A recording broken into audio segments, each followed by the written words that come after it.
All right, now we're going to talk about magnetic forces.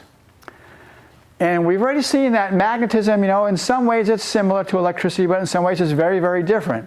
Well, we're going to see when it comes to forces, very, very different. So here's our favorite equation, right? The electric force equals the E field times the charge. So let's just say that the E field is in this direction, and we have a positive charge. Then the force, QE, is going to be in that direction.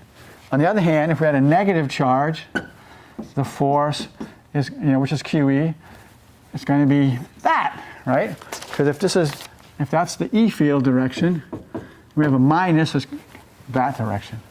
So basically what I'm trying to say is, for F equals QE, the force is either going to be parallel or anti-parallel to the E field. So that's just great. Not too hard. However, magnetism, very, very different. Very, very different. So here's the rule. Another right-hand rule. Well, it's just a vector cross product I had in 121. So the magnetic force is QV cross B, or that's the magnitude, where the angle is between the QV and the B. So here you go. So let's say it's positive. So QV is this way. Well, okay, I don't want to do that. Let's say we have a positive. It's going that direction. Then let's say we have a B field coming out, right? So going in. Right, so the B field is going into the whiteboard. So QV cross B, let's do that. So positive, so V is this way, positive, so QV is this way. Now the B is into the board, so extend your thumb, right? So fingers into the board and your thumb points in the direction of the force. So that's how you do it. Now notice something, this is super crucial. So this is a vector, this is a vector. Whenever you have two vectors, you form a plane, right? I mean, if that's a vector, I get a plane. If that's a vector, I get a plane. Notice that the F is always perpendicular to the plane, right? That's going to have incredible technological implications, which we'll talk about later. So this F is always perpendicular to the plane of this and this. Another way to say that, this F is perpendicular to this, and it's perpendicular to that. And we saw this right here, right? So the QV is this way, B field is this way, so QV cross B force is that way, right? So the force is perpendicular to this and that. Or you can say it's, all right, so that's how it works. Okay? That's how it is. All right. So yeah, so the force is perpendicular to this and to that. Okay. And again, this is one of these situations where we usually care more about the direction than the magnitude. So you really have to make sure you understand this right-hand rule. Let's do one more just for kicks. Let's say we have, let's say we have the B field going up. All right? So the force is QV cross B. Okay, ready? Well, let's make it complicated. Come on. Let's make it a minus, so it's an electron. All right? So the velocity is to the right, but it's negative, right? It's QV. So negative right is left. So the QV is this way. Okay, the B is up. So the B field will be in. So you have to be able to do this for this chapter and the next chapter. So make sure you remember how to do that from 121. All right. Let's keep going. Beat this to death. Okay, so this is just review, So here's a positive charge moving to the right. If I put it in the E field that pointed to the right, what would happen to put a charge? It would accelerate, right? It would go faster. I mean, no kidding. Just F equals QE. On the other hand, if I switch the E field like that, it would slow the particle down. So all I'm trying to say is you can use the electric field to speed a particle up or to slow a particle down. No kidding. We learned that a long time ago. And let's use a law of physics to prove it. So let's do this. So remember 121? This was called the work energy, I don't know, work energy principle or work energy theorem or something like that. And so let's talk about that using this. Okay, so work is integral F dot ds, but we're talking about the electrical force, so I'm going to put a little E here. And then that, you know, that's the same thing as QE dot ds, right? And if I wanted to, I could write it like this, right?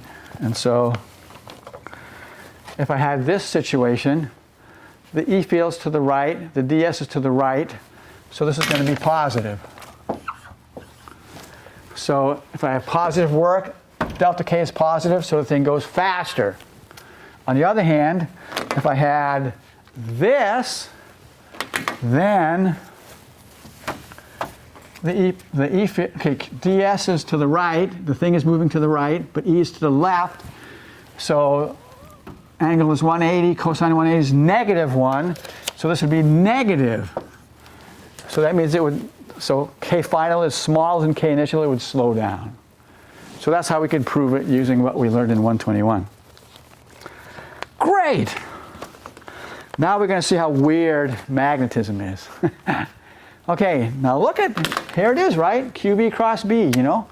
The force is perpendicular to this. The force is perpendicular to this. So look at this. The work, this is work, you know? Integral F dot ds. Well, what is going to be the angle between the force and the ds, which is the velocity, right? What's the angle always going to be for magnetism? What is the angle between the ds and the force? Always. It's 90. Well, this is a dot product. Cosine of 90 is 0. So the work is always going to be 0. So therefore, the delta K is always going to be 0. So what does that say about the magnetic force? Can the magnetic force increase or decrease the speed of a particle? No, it can't. Well, golly, what good is it? All right, so it doesn't change the speed, but it's a force. So what does it change? It changes the direction of the particle. So all it does, it only changes the direction of the particle, which is a lot. I mean, you'll see. Okay? So the magnetic force only changes the direction, not the speed of a charged particle in the B field. All right, here's an example. So this is the CERN particle accelerator in Europe. So it's the headquarters are in Geneva, but some of it goes into Switzerland. All right, you can see this. Here's the border. All right. So some of it's in Switzerland, some of it's in France. All right, so it's a big, long particle accelerator, you know, 27 kilometers. This is called a Large Hadron Collider, LHC, 27 kilometers. Now it's a circle, or close to a circle. And again, the whole point of this thing is to get the particles going faster and faster and faster and faster and faster. All right. Now here's what's interesting. Nearly the entire ring, I mean almost the entire ring is full of magnets. Now why would you want to do that? The magnet doesn't make the particle go faster. Why would you want to use magnets everywhere? Well, because does a particle want to go in a straight line or a circle? A straight line, right? It takes a force to make the particle go in a circle. Protons, for example. So the magnets are only used to make the protons go in a circle, but also they're used to squeeze the beam. Because later on, you know, you're going to have a colliding beam, so you want the really, really narrow beam. But forget about that now. All I'm saying is, all we care about is that the magnets are used to make the protons go in a circle. Because that's all the magnetic field can do, you know, make the thing go in a circle. So here, this is what it looks like inside that 27-kilometer long tunnel. Magnets! Magnets! Everywhere a magnet. These are magnets. And again, just to make the protons go in a circle and squeezes the beam. So that's like nearly the entire tunnel. There's a few places, though, where they use electric fields to make the particles go faster. And that's what that looks like.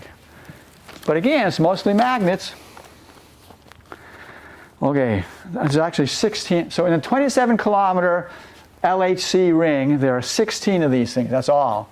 So like I say, it's primarily magnets. Okay, let's keep going. Let's talk more about the direction. All right. So here's a positive, let's say it's a proton. It's going in this direction. The magnetic field is into the screen. I want to know what's the direction of the magnetic force. So just, use the equation, right?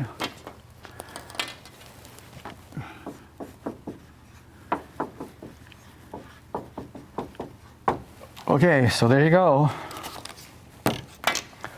So the QV is like this. Close enough. B is like this. Force is bingo. So the force is perpendicular. So what did you learn in 121?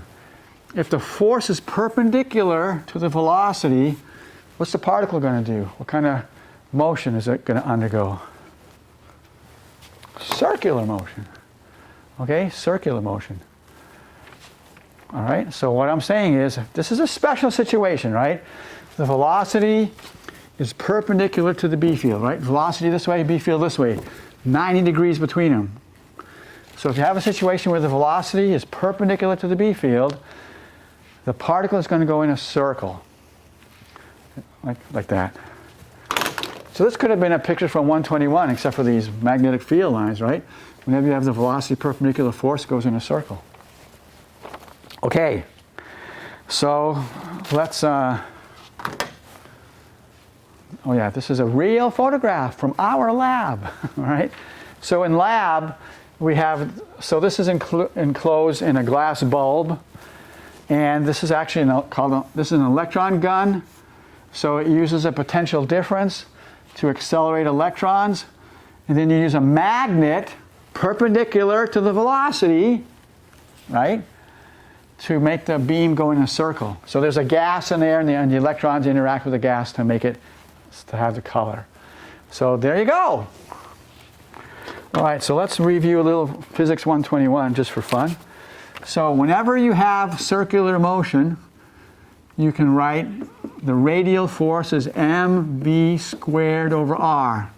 Remember, that's always true. So in 121, we always talking about, you always write that down for a circular motion. Okay, but so this is always true, but then you have to figure out what the force is. What is the radial force, right? Is it gravity? Is it normal? Is it a component of the normal? Is it friction? What? So this is always true, but now you have to figure out what it is. Well, what is it? What's the magnetic force, right? QV cross B. But like I said, in this special situation, the velocity is perpendicular to the B field. So the angle is 90, sine of 90 is 1. So we just have QVB. QVB. All right, so let's just say, so for whatever reason, let's say we want to solve for the radius of the circle. Okay, well, first of all, we can get rid of that, multiply by r, divide by QV. So we have r equals mv over QB. So we'll use that later on. That's why I bothered doing it, okay? All right. And, let's see if this kind of makes sense. If the particle is going really, really, really, really fast, it's going to be difficult to make it go in a circle, right? So big velocity means big B field. Big R, sorry, big R. On the other hand, if you have a really, really strong B field, then it's going to make it go into a tighter circle, right? If the B field is really, really weak, then it's not going to, then it's going to have a big R, So this makes sense. All right, here's a question for you. So everybody read it, pause your video, read it, come up with an answer. Okay, so let's talk about it. So we have cosmic rays coming from outer space, and they're bombarding Earth from every single direction. And it's it says nuclei, so positive charge, right? Okay, so we're going to remember that the Earth's magnetic field acts like a bar magnet. So here's the north, right? The B field lines come out. Here's this is North Pole geographic, South Pole magnetic, right? So the B field lines go this way, right? And then over here, you know, like this, right? Away from the north into the south, away from the north into the south. Okay, so, and of course this is, you know, all over, right? So, so where's the intensity of those cosmic rays going to be the largest? Well, let's say we have a cosmic ray coming in this way. So QB, B is up, QB cross B, it's going to be deflected. Let's say it's coming in over here. So QB, B, it's going to be deflected. Let's say we have a particle coming down here. So we have QV, but QV and B are in the same direction, so the angle is 0, sine of 0 is 0, so there's no force. So these cosmic rays will not get deflected at all. How about this? The QV is this way, the B field is this way, angle is 180, sine of 180 is 0. So these cosmic rays will not get deflected. So at the poles, at Earth's poles, these cosmic rays are not deflected at all. They smash into the Earth's atmosphere. What's the result of that? Okay, that's the answer. What's the result of that? Ta-da! Aurora Borealis, the northern lights and the southern lights. So this is the result of those cosmic rays interacting with Earth's atmosphere. All right, cool. Now, remember I told you this was a special situation. I said that we wanted, this here has the velocity perpendicular to the B field, right? B field in, velocity this way, so it's like this, 90 degrees. Okay, let's generalize. Let's make a situation where the velocity is not perpendicular to the B field. And you're going to see this in lab. So here you go. So let's see, so the B field is this way, and the velocity is this way. So, you know, they're not perpendicular, right?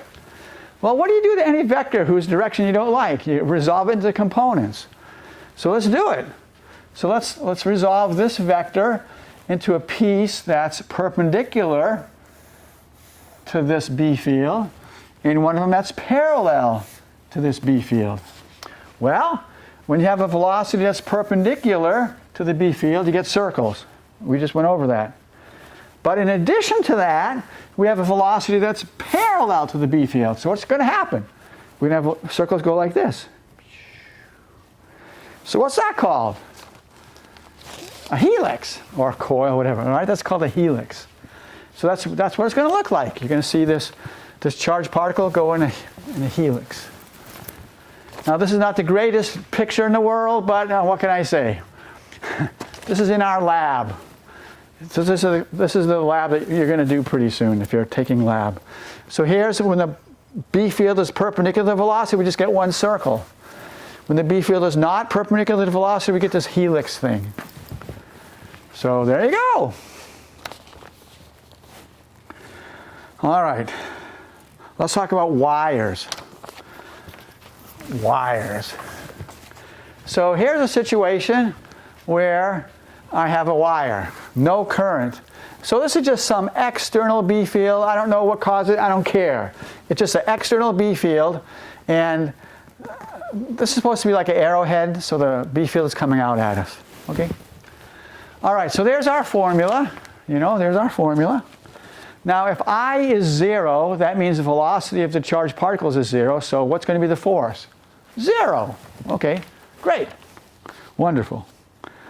All right, on the other hand, let's say that we have an I going this way.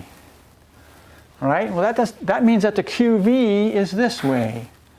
Okay, so if the QV is this way, the B fields are out, so QV this way, B field out, there's going to be a force that way. So in other words, this external magnetic field is going to exert a force on this wire. If the current's going up, and the force is going to be to the right. Okay? So there you go. External B field, current going up, the force is this way. Now what do you suppose it's going to be if the current is going down? To the left. That kind of makes sense. So let's get an equation for this force. I don't want it in terms of charged particles. I want it in terms of current. Right? So this is just going to be hand waving, all right? But it's just good enough. So here's our FB. FB, okay, instead of saying Q, I'm going to say delta Q because we're having a motion of Q's, right? We're having a motion of charged particles. So we're going to say delta Q VB sine theta, right? That's the magnitude of that. Okay, if I want to, which I do, I can multiply this by time as long as I divide by it. That's totally legal. So I'm going to, so here, I'm going to say delta Q divided by time, and then we're going to say V multiplied by time. So I just wasted my time. Just kidding. Right? I've divided and multiplied. And then I have B sine theta. Okay, now, what is delta Q over delta T? What's the motion of charged particles? That's the current. That's the current. And what's a speed times a time? That's a distance. And then I just have B sine theta. Now, this is a vector, right? So and this is, we're going to say that this is a vector and that's a vector. Here's a sine. So what type of vector multiplication gives you a vector? Cross product.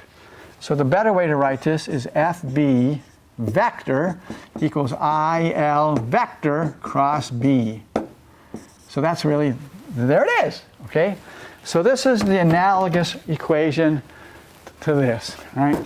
Use that for charged particles, use this for currents. To be honest with you, we're going to use this more than that. But you have to know both of them because, we are going to use that once in a while. Okay, all right, let's keep going. We're doing great. So now we have a wire. The current is going up. And we have a moving charged particle. So here's the question. Will this moving charged particle feel any kind of a magnetic force? Well, you should know by now that the current is going this way on this wire. So use your right-hand rule. Currents produce magnetic fields. What's going to be the direction of the magnetic? Okay, I want to know the direction of the magnetic field here. So I grab this wire with my right hand, thumb points up. The B field lines go like this, right? I can't go behind the screen, sorry, I wish I could. So what's the direction of the B field right here? It's in, right? It's in. Just imagine these big circles, right? These big circles, and it's in. Okay, so QV cross B, bingo, that's the direction of the force. So there it is, okay? All right, so that's fine. Now let's go a little bit further. Instead of having a wire and a charged particle, let's have two wires. All right. So, each wire produces a magnetic field, right? Right. Okay, so what I want to do, I want to ask, what is the direction, let's see. Yeah. I want to know what is the direction of the force that this guy feels from this guy's magnetic field. Okay? So let's figure it out. So the current's going down. So I grab the wire, right hand, right thumb in the direction of current, B field, the direction of finger. So it goes in, out, right? Like this. So the direction of the B field here is out. Okay, let's figure it out. So IL, right? IL, this one, IL, B field out, the force is this way. Okay, now let's figure out the direction of the force acting on this one. So this creates a B field, right? Thumb is the current, in, out. So in, out. Okay, so the direction of the B field at I1 is in. Okay, IL cross B force is that way. So what's the moral of the story? Parallel currents attract.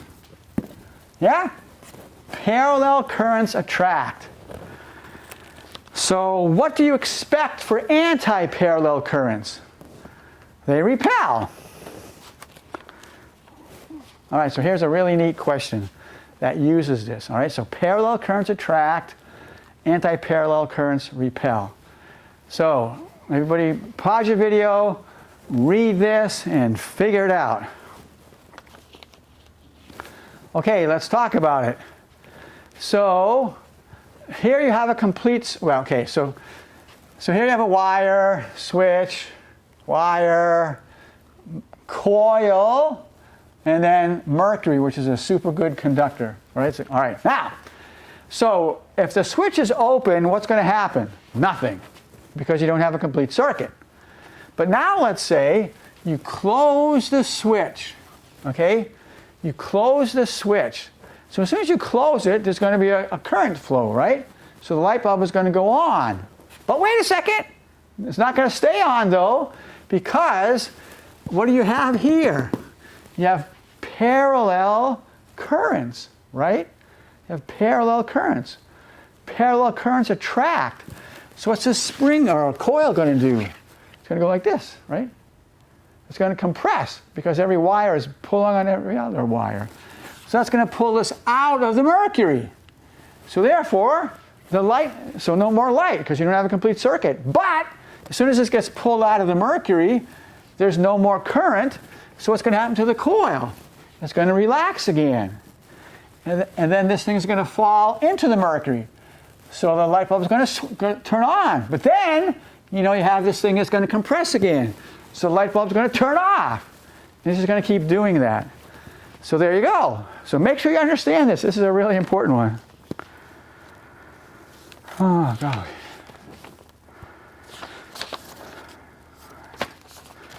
Okay, let's just do this. All right, one last section. This is, we're going to talk about how to build an electric motor. Okay, so I want to do this. We'll do this together. A rectangular wire loop is placed in a uniform B field with the plane of the loop perpendicular to the B field. So the B field is up, but the wire loop is like this. If a current is made to flow through the loop, what happens? Okay, basically that's what the question is. What happens?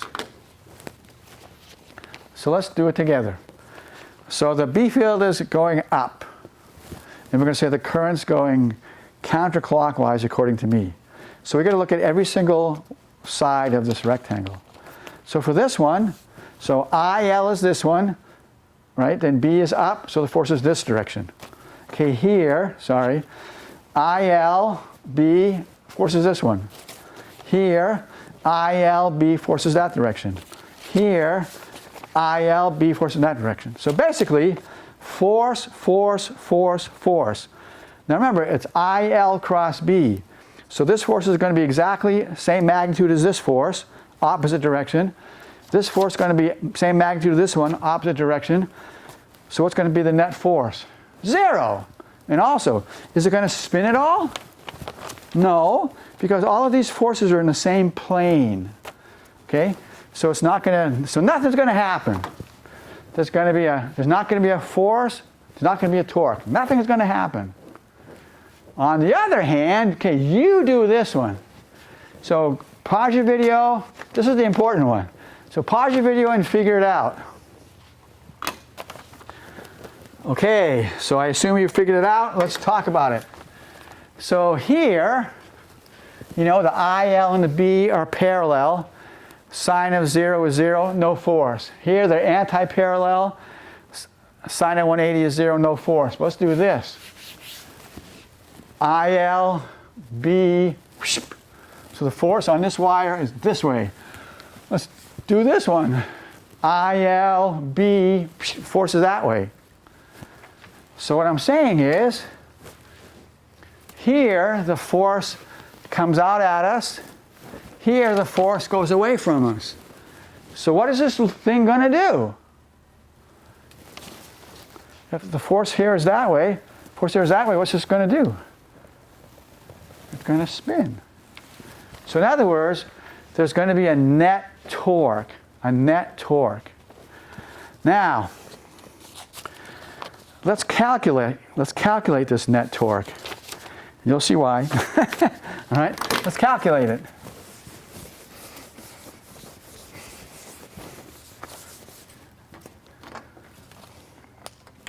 So, Physics 121, torque is force times lever arm. Okay, so this is a side view, I'm sorry. So this is a side view like for me, okay? So I'm looking at it this way. And it's rotated a little bit like this, all right? So all I see is this. I don't see this. Okay, so there it is. So the B field is this way, and here's the side. And I don't see that other side, okay? So let's figure out the torque. Okay, so remember the lever arm, perpendicular distance from the force line. Okay, so there's, oh God. Okay, so let's do it. So there's a force line. There's perpendicular distance. So, right? So what is it? So what is this? I mean, that's the lever arm, but what is it? What is it in terms of the length of the wire loop, or the width, I guess, and the angle? So what is that? So this is B. Sorry, I want to show you something. Yeah. Where is it? Oh, rats, forget it, sorry. Okay, so, no, this is B, all right? So this is B.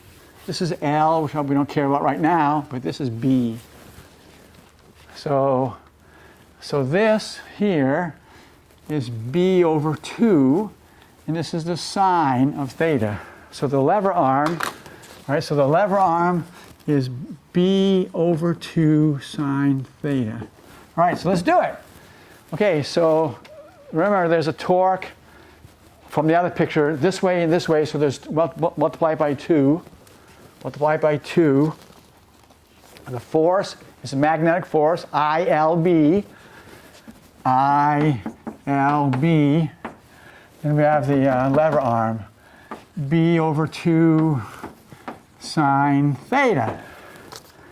Okay, and let's just say there's n loops. All right, instead of having one loop, let's say there's n loops. We multiply this by n. Okay, so this 2 goes away, kills that 2. Here's a L times B, that's the cross-sectional area of the loop. So I have NIAB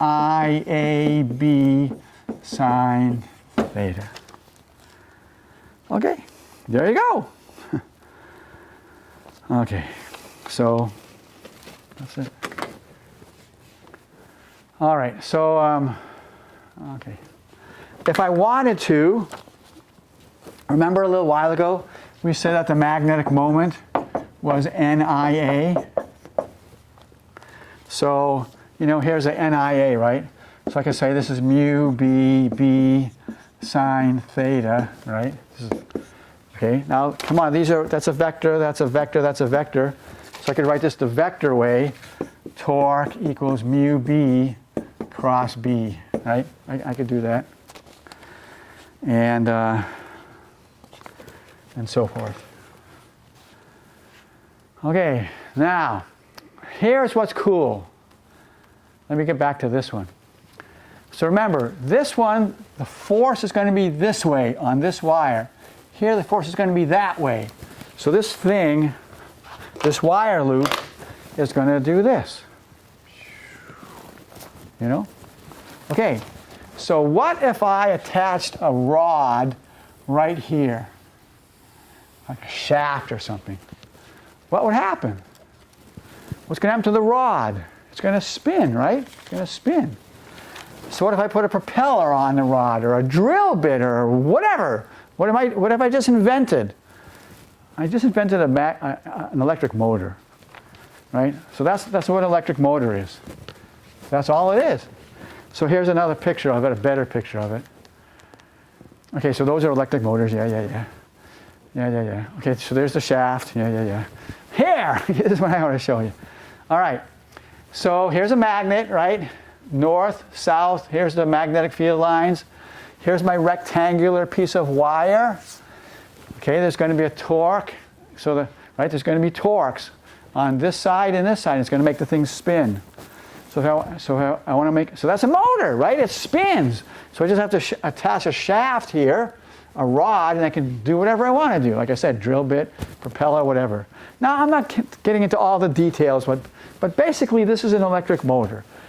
You have a magnetic field, you have a loop, a rectangular or whatever loop in the magnetic field. You have to apply the current, all right? So you have to supply the current. But as soon as you supply the current, the thing is going to spin. And that's all an electric motor is. That's it, right there. So pretty amazing, right? In the next chapter, we're going to learn how to do this in reverse. And we're going to see that it produces electricity. That's called a generator. All right, so here we go. Basic magnetic phenomena, the North Pole and the South Pole. As far as we know, there's no such thing as a magnetic monopole, but we keep looking. We talked about a dipole model of magnetism. That's the bar magnet. Oops. North and south. And we said, how do you produce this? If you don't have a bar magnet, how do you produce it? If you have a wire, you just make a circular piece of wire, put a current in it. We learned the B fields of wires, loops, and solenoids. Study the motion of charged particles. Magnetic force only changes the direction, not the speed. Talked about forces and torques, and we just kind of skip that, And here's all these equations, my gosh. Okay, so the magnetic field of a moving charged particle, and then here's the one with a current. So this is just a current version of this, Here, we would use this to calculate the total B field of a wire or whatever. So here's the vector version, here's the magnitude version. So in order to use this, we would use that, okay?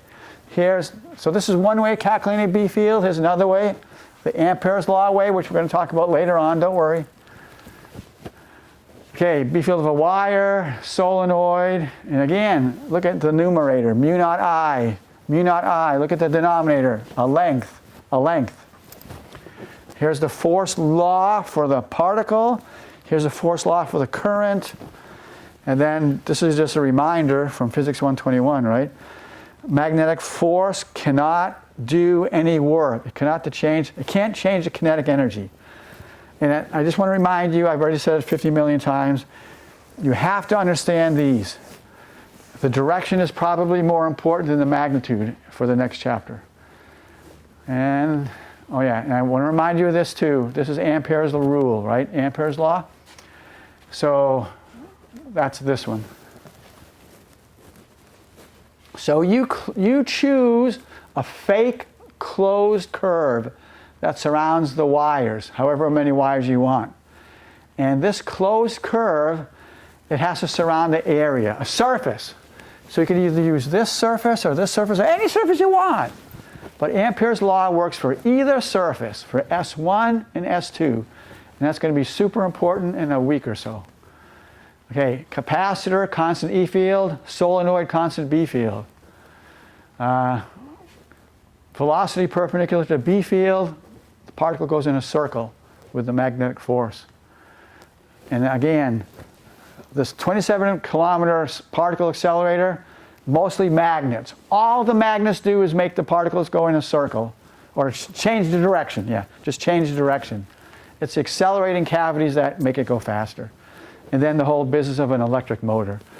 You just have a wire loop in a magnetic field. You supply the current, the thing's going to spin. That's all. Thank you.